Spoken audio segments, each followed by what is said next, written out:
Aqui nós temos duas tabelas que são consideradas checklists, né? São listas de verificação e elas distinguem pelo fato de uma apresentar efeitos e aspectos e a outra apresentar impactos, que são as duas possibilidades que a gente tinha comentado. Então, vejam, principais efeitos e aspectos ambientais induzidos por um empreendimento de mineração. Aí a gente observa que esse checklist está dividido nos compartimentos físicos, bióticos e antrópicos. E aí a gente vê aqui descritos uma série de efeitos e aspectos ambientais que estariam relacionados com as ações antrópicas, né? Com as construções típicas de um determinado empreendimento, nesse caso aqui dos empreendimentos de mineração. Os mecanismos causadores de impacto ambiental, por exemplo, da ordem física, né? Em empreendimentos de mineração, são, por exemplo, alteração da topografia local, alteração da rede hidrográfica. Biológicos, a gente tem aqui eutrofização, bioacumulação de poluentes. Como antrópicos, a gente tem aumento do tráfego de veículos, da oferta de empregos. E aqui, nessa outra listagem, nesse checklist, nós temos os principais impactos decorrentes de um empreendimento de mineração. Sobre o meio físico, temos aqui alteração da qualidade do ar, alteração da qualidade do solo. No meio biótico, redução da produção primária, deslocamento da fauna. Sobre o meio antrópico, impacto visual, riscos à saúde humana. Certo? Mas um ponto chama a atenção, vocês observem que não há nessas checklists um estabelecimento de relação entre as ações antrópicas, os mecanismos, né, e os efeitos, que seria os aspectos, efeitos ambientais e os impactos respectivamente. Então, isso é um ponto falho, um ponto negativo das checklists. Elas não apresentam uma correlação às suas causas, né, às ações antrópicas que estariam numa primeira lista, né? Então, tanto para uma correta análise dos impactos, como também para comunicar aos leitores do EIA os resultados da análise, isso dificulta, né? Então, a apresentação de uma simples lista não satisfaz. Por isso que essas listas, elas são um ponto de partida para análise preliminar dos impactos. Nós passamos, então, às matrizes, que são amplamente utilizadas e para mais de uma finalidade. O que são as matrizes? São ferramentas compostas de duas listas dispostas em linhas e colunas. Em uma estão as principais atividades ou ações do empreendimento, o que eu estou chamando de ações antrópicas, e na outra, os principais componentes ou elementos do sistema ambiental, ou ainda processos ambientais. A gente vai ver aqui ou uma ou a outra possibilidade. Mas mais para frente a gente vai ver que existem matrizes que combinam as três coisas. Mas vamos por partes. Primeiro aqui o objetivo das matrizes é identificar interações possíveis entre os componentes do projeto e os elementos do meio. E então é exatamente o objetivo das matrizes o que a gente chamou de ponto fraco nas listas de verificação. O que as listas de verificação não faziam é exatamente o objetivo das matrizes, certo? Depois de selecionadas as ações antrópicas e os componentes ambientais pertinentes, aí então o analista vai identificar todas as interações possíveis e vai marcar a célula correspondente. Vai ficar mais claro aqui no exemplo, tá? Então aqui é uma matriz onde nesse lado aqui a gente tem dispostas os componentes do ambiente que são afetados, e aqui são as ações antrópicas, certo? Quem primeiro pensou esse instrumento foi Leopold, em 1971, por isso esse instrumento foi chamado primariamente de matriz de Leopold. Na matriz pensada por esse pesquisador, os números eram inseridos nas células correspondentes a uma pontuação de magnitude e importância da interação, numa escala considerada arbitrária, numa escala que variava de 1 a 10. Eu explico melhor, então, o que seria isso. Então, aqui do lado, né, a gente tem identificada a magnitude de um determinado impacto, e aqui do lado a importância dele.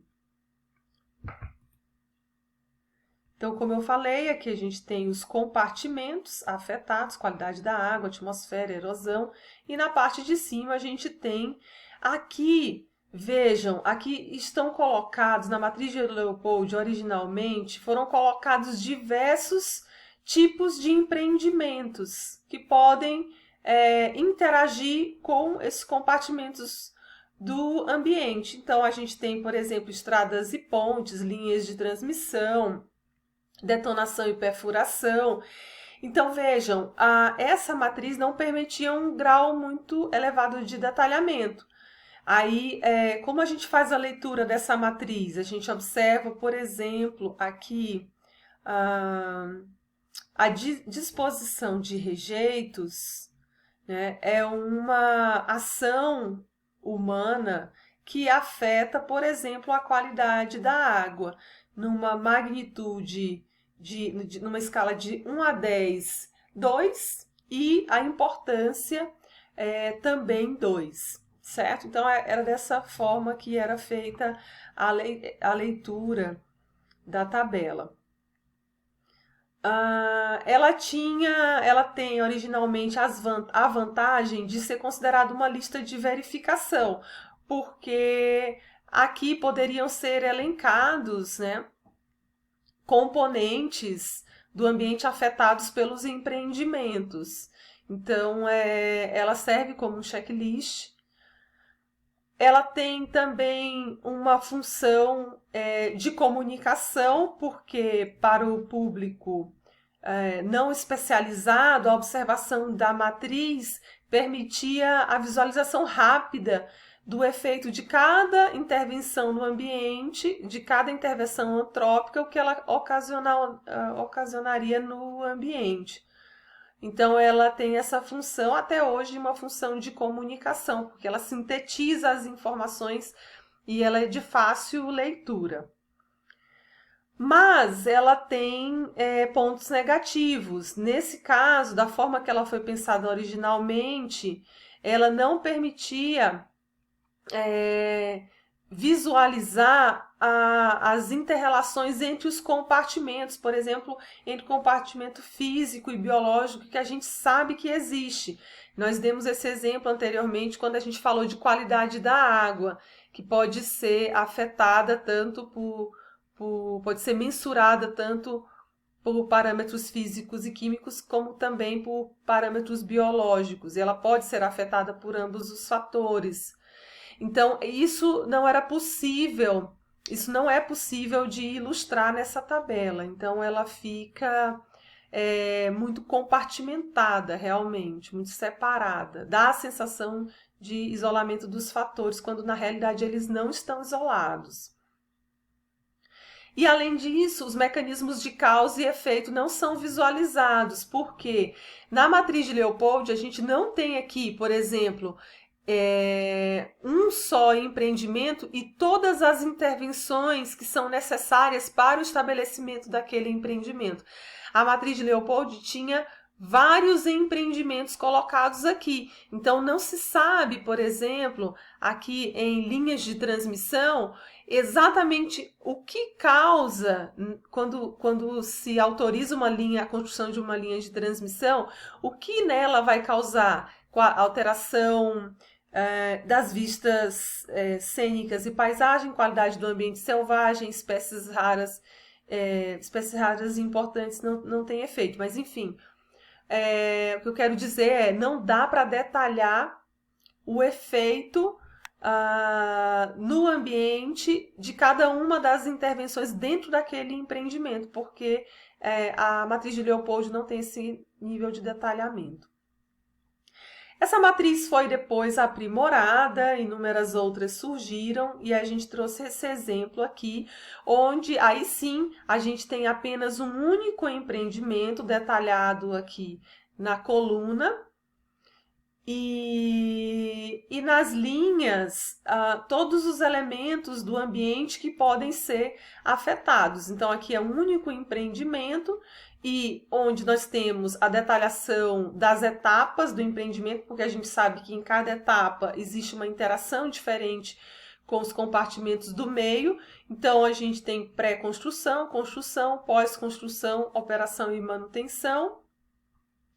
Desse lado, temos os processos afetados por cada uma dessas atividades, né? No compartimento meio natural, solo, água, ar, flora e fauna. Formas de uso, né? De que maneira esse empreendimento vai alterar a forma de uso, né? Do meio humano. E aqui também há uma tentativa de fazer uma integração entre esses dois compartimentos. Ou seja, aquele ponto negativo que nós mencionamos da matriz de Leopold originalmente foi, pelo menos houve uma tentativa de resolver esse problema, criando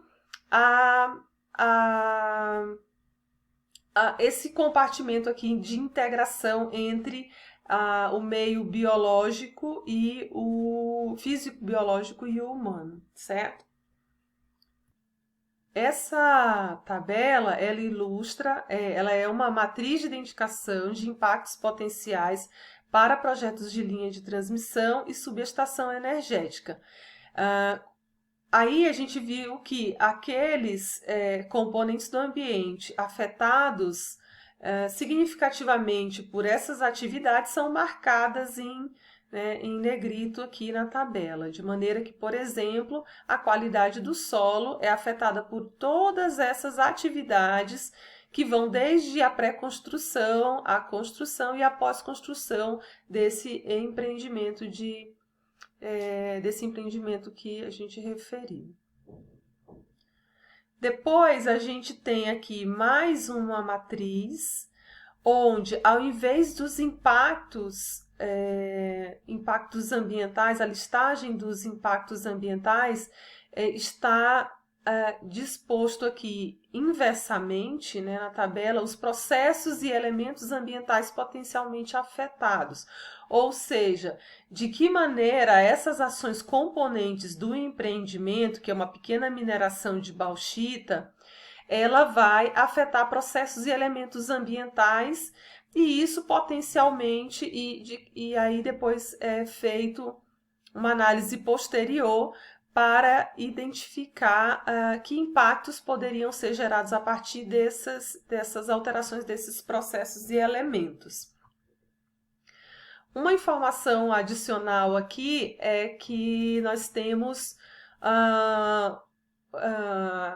o grau de interferência, se pequeno ou grande, de cada um dessas atividades sobre esses processos e elementos. Os marcados mais escuros são aqueles grandemente afetados e mais claros são os que são menos afetados.